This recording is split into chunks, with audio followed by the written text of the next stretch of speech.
Hi everyone, welcome to S5U Freshman Orientation. I want to do a quick sound check and see if everybody can hear and see me okay. If you can, go ahead and put up your hand or send me a note in the chat or whatever works best for you there. Awesome. All right, I see some hands going up. That's great. So we're going to be recording this webinar. I'm Kate Drake. I'm going to be your host for the day. We're going to be talking about Twitter basics and how to build your brand on Twitter, basically. So as we go, if you have any questions, feel free to either drop them in the Q&A box or in the chat, and I'll keep an eye on them as we go. And then we'll also do a Q&A session at the end, too, if you have any other concerns or questions that you want to bring up. So with that in mind, we'll launch into it. And again, feel free to holler if you have any questions. So let's just go over a quick overview of what we're going to be talking about today. We're going to talk about some of the basic Twitter terminology because each social medium kind of has some of its own terms and its own language that it uses that's important to understand. We're going to talk about optimizing your profile, which is a lot easier than it is on some other social mediums. It's very short on Twitter. We're going to talk about how to gain some followers and taking advantage of some of those trending topics that we see on Twitter all the time. So let's start off here with some of these terms that are really important to understand for Twitter. You've probably seen some of these before. The pound or hashtag sign, the @ symbol, little thing that says RT. What do those all stand for? So let's talk about those and what you need to know on Twitter to understand what's going on. So the first one is just, what is a tweet? And on Twitter, that's any post is referred to as a tweet. These are supposed to be no more than 140 characters long, and if it's been shared from another person's profile, you're going to see something called an RT or a retweet, and that means that that has been retweeted. Now, the idea here is that by either putting RT in your tweet, or you can also use the retweet button on Twitter, will indicate that. That way it shows that it's not something that you originally said. It's basically like you're quoting someone, right? Because you want to give credit to the original person who said whatever it is you're retweeting. Now, Twitter does limit you to 140 characters, but they have started rolling out a plan where they're going to not include things like the URL for a website or an article or or a photo or things like that in that 140 character limit.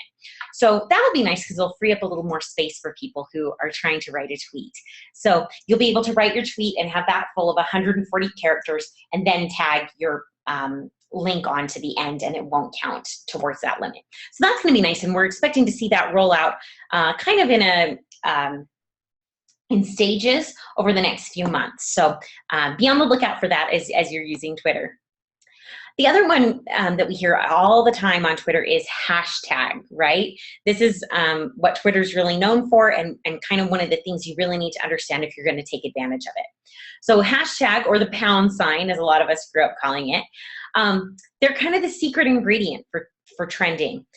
They're used to categorize content, and it makes it easier for people to find topics that they're interested in. I like to think about this as, you know, the internet is basically one big library, right? And of course, my background is in library science, so I tend to think of things in these types of ways. But I want you to think about your individual tweet as if it's a book in the library. And if you just put it out there in the library with no classification on it or anything, it sits there on the shelf, but can anybody find it, right? If they go over to the computer and try and look it up in the catalog, it's not going to show up. Putting that hashtag on there is like that Dewey Decimal barcode number that comes on the spine of every book in the library. It tells you where it's going to be. And so that way people can search for a hashtag that relates to whatever their industry is or whatever it is they're interested in finding out. So you're going to see that a lot with the content that we're producing for you, is that it's going to have hashtags on it that are relevant to your industry. They might not be the things that are trending the most right now, but they're going to be hashtags that people are going to be searching for or following if they're interested in your industry. And then the last thing here is this @ sign. Now this is used to target individual people on Twitter, and so that you can put your content on their Twitter feed. So this is a way you can reach out to someone directly. So if you wanted to get in touch with me on Twitter, you would type the @ sign and then my Twitter handle, which is Kate Drake, which is then number 8. So K8 Drake, right? So if you wanted to get in touch with me, that's what you'd type in, @Kate Drake, and then you'd say, hey, saw you at S5U today, or something like whatever it is you wanted to say, right? So that's how you get in touch with, anyone that you want to mention in your post. If you're trying to reply to someone who's left a post on your page, you would do it that way. So very handy, very useful thing there. You can also use things like direct messaging on Twitter and stuff like that. But if you want other people to be able to see how you're responding, that's a great way to do it. And it's fun because you can get in a back and forth conversation with people where you tag each other and stuff like that. So let's talk about your profile on Twitter. You really want to make sure you're developing your profile on all of your social channels, because this keywords and the data used in there are going to make you more searchable online by Google or Yahoo or Bing or whatever it is that you may be using for your search engine. So the first thing you're going to do is log into your account on twitter.com. You can do this on a smartphone or a tablet. I do tend to find it's easier when you're doing profile changes and stuff to do it on a laptop or a desktop, just because then you have the full keyboard and it's a little easier if you're going to be doing a lot of typing, it's a little bit easier that way. But you can do it on your phone or your iPad, whatever you want to do. So you'll be asked for your username and your password on Twitter. And then you're going to log in and you'll click on your profile, which is over here on the left-hand side of your screen. Once you click on that, your home page is going to appear, and you can make any changes that you want to your profile. So when you pull up your profile here, here are a couple things that are going to make it more search friendly. If you change your profile photo, sometimes I know I get this notification all the time on Facebook, and it does happen on Twitter sometimes too, where they'll say, hey, you haven't changed your profile picture for a while. Do you want a new one? And I would say no, because I like that one and I don't want to bother with a new one. But something that's helpful if you are doing it for your business is to change that profile photo out every now and then. It doesn't have to be often. But you can click on that camera image there and it'll let you upload a new photo. You can also change your Twitter header if you want.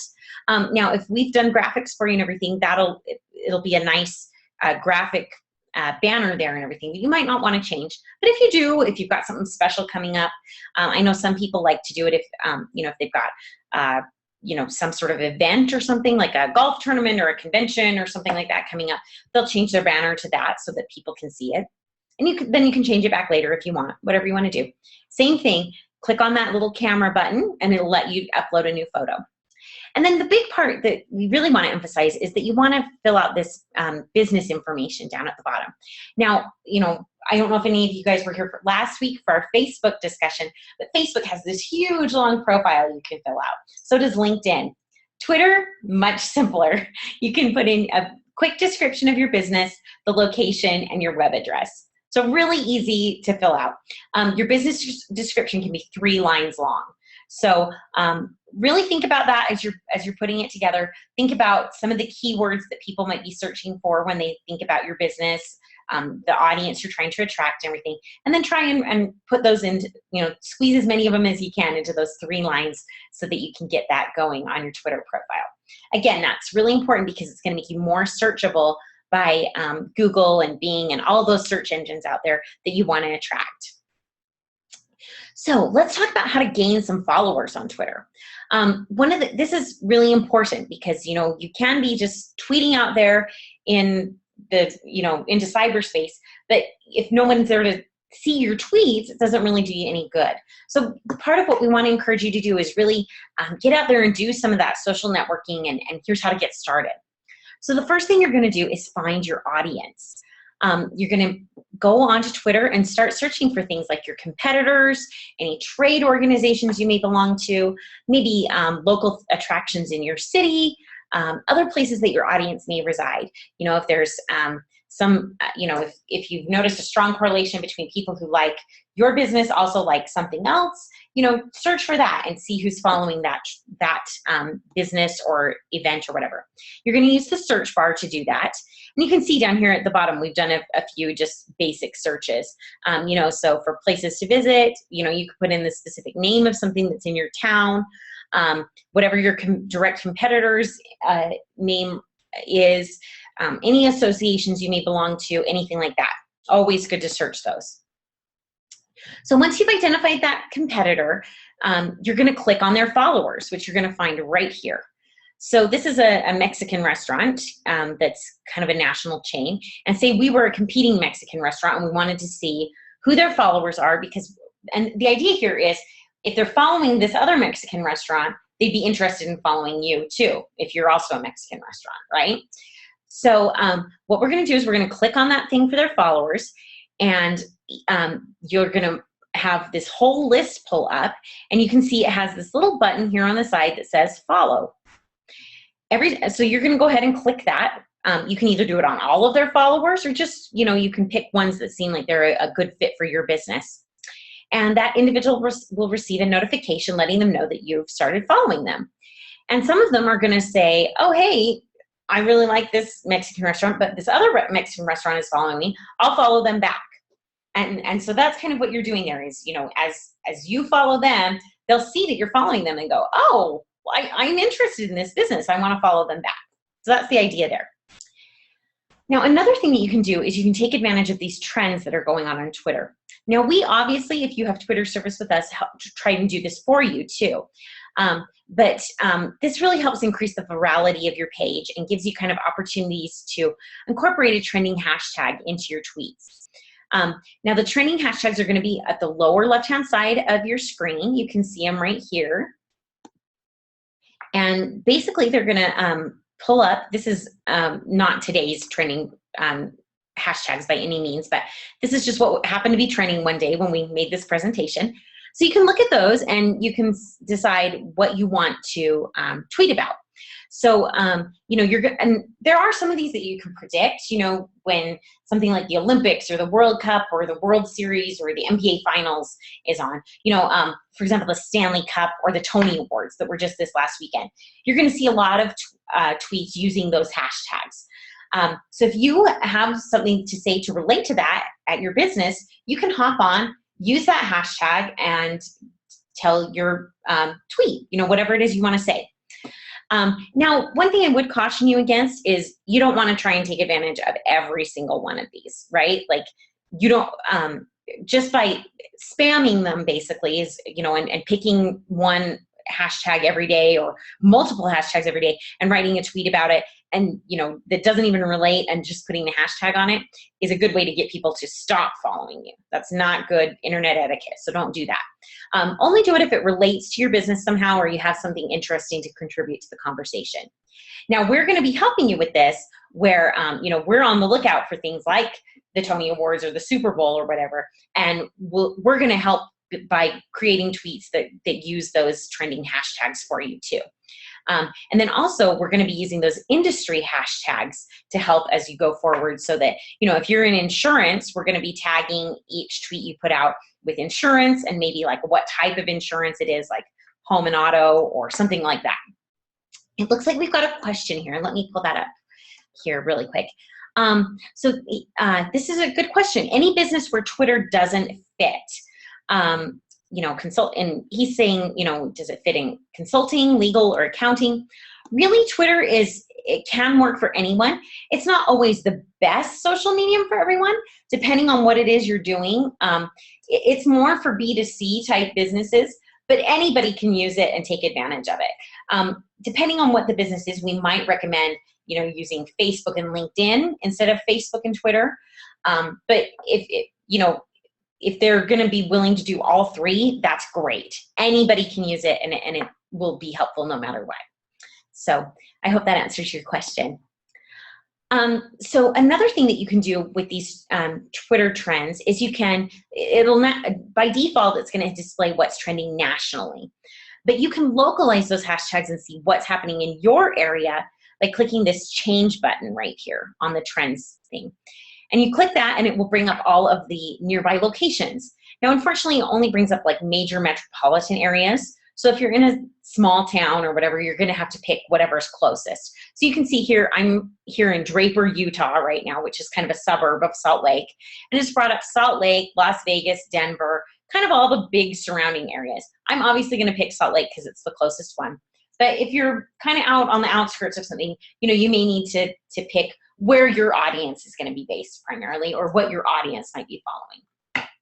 So you select that location and then Twitter will display the hashtags that are trending in your specific geography instead of just in, you know, nationwide. So that's kind of a cool thing that you can follow. It's fun because then you can often see like local sports teams or local events that are happening. You know, if you have like a state or city holiday or something like that that's taking place. Kind of fun that way. All right. Well, that's all I have for today. Does anybody have any other questions that they'd like to ask? If you do, feel free to submit them through the Q&A or through the chat feature, and I'll try and answer them as best I can. Again, Twitter is kind of a fun, quick way to get in touch with your clients. It's really a conversation, so it's really fun that way for you guys to hop in as well. We're obviously going to be posting a lot of content for you on there if you have Twitter service, but it really is a great way to engage with your audience and get to know them a little bit better. That's one of the things I love most about social media, is that it's such a great way for your audience to get in touch with you and let you know what they think about your product or your service. Okay, so this person's asking if we can go through how hashtags are used again. So basically, hashtags are going to be the way we categorize anything on Twitter. So I'm going to put a hashtag or more than one hashtag on, depending on what it is I'm tweeting about. So say I'm doing a tweet for Social 5, and I'm sending something out about, you know, a news event or something. And it's maybe it's about some changes to Facebook or something like that. Okay, so I'm going to write my tweet, and it will say like, hey, check out these cool changes that are coming to Facebook. And then I'm going to put a hashtag on it that says like hashtag social media, hashtag Facebook, or something like that. And what that's going to do is that way when people search for the term Facebook or social media, it will pull my tweet up in that search. Does that make sense? So it's basically a way of categorizing what it is that you're tweeting and letting people know what topic you're tweeting about.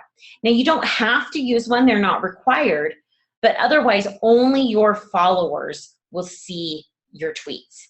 And by putting a hashtag on them, you're opening that audience to anyone who may be interested in that topic that you're talking about. So that's why it's important. Last question here, can we block a follower? You can, yes. And we can go into that a little bit more detail at some other point. This is, there's a pretty simple function though. You can report abuse on Twitter and you can block, and it'll be right there in a tweet. So if someone's harassing you or something, you can report that, and there's just a little button there that will let you report it to Twitter. All right. Then last one here is, how do you find the most searched hashtags? So that's going to be down on the lower left-hand corner of your screen when you log into Twitter, and it will have what's trending nationwide. Now, if you've gone in and set it to the local hashtags, then it will show what's trending locally. But that's going to be the top 10 hashtags or so for that particular day. And it is kind of interesting to watch throughout the day, because sometimes it'll change. You know, something that's trending early in the morning may have faded by later in the day. So you just kind of never know what's going to be trending. Again, we can predict some things like big events or things like that we know are going to be happening. We know those hashtags will start trending. But a lot of things, they just are whatever comes up. And some of them are just silly games and things like that people start talking about. This person is asking, what about most used for your industry? And that can be a little harder. There is a website called hashtags.org, and you can go there and search and basically what that does is you can type in whatever hashtag it is you're interested in using, and it will show you how prevalent it is. So you could go to hashtags.org and type in keyword search terms for your industry, and that would tell you how often they're used on Twitter. That's what we usually do here when we're creating your content, is we go through and use that site and see, you know, what are some of the keywords that are being used, or how are people classifying it there. And it will also pull up related terms too, so you can see those. So I hope that helps. That website again is hashtags.org. All right. Well, I think that's all of the questions that we had. So we'll go ahead and sign off for today. If you have any more, always feel free to get in touch with us over at support@social5.com. We're always here to help, and we're happy to help with anything we can on your account. So, and I'm going to be posting this webinar to our blog also, so you can watch it again later if you have any more questions or you needed something clarified again. So thank you all so much for tuning in. We'll see you next week. We're going to be talking about LinkedIn basics in freshman orientation, and then we've got 2 S5U sessions next Thursday too. So we'll see you guys then. Thanks so much.